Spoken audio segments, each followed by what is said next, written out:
বিশ্ব দৃষ্টিভঙ্গি বিভিন্ন ধরনের হতে পারে।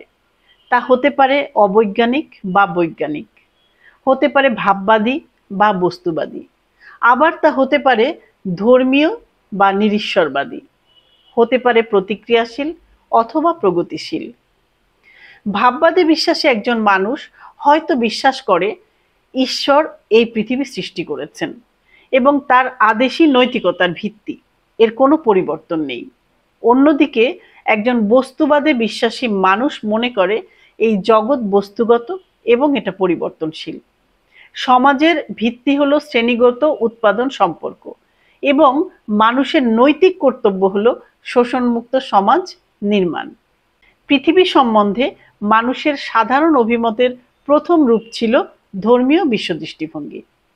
এই বিশ্বদৃষ্টিভঙ্গির জন্ম হয়েছিল প্রকৃতির বিরুদ্ধে সংগ্রামে আদিম মানুষের অক্ষমতা থেকে। প্রকৃতির রহস্যময় ভৌতিক শক্তিগুলিকে মানুষ ভয় পেত। আদিম সম্প্রদায়গত সমাজে মানুষ পৃথিবী সম্বন্ধে একটা সাদাসিধে বাস্তবধর্মী দৃষ্টিভঙ্গি গ্রহণ করতে শুরু করেছিল। দৈনন্দিন অভিজ্ঞতা, ব্যবহারিক কাজ ও জানার আগ্রহ মানুষকে পৃথিবী সম্বন্ধে এই বাস্তবধর্মী বিশ্ব দৃষ্টিভঙ্গি অর্জনে সহায়তা জুগিয়েছিল।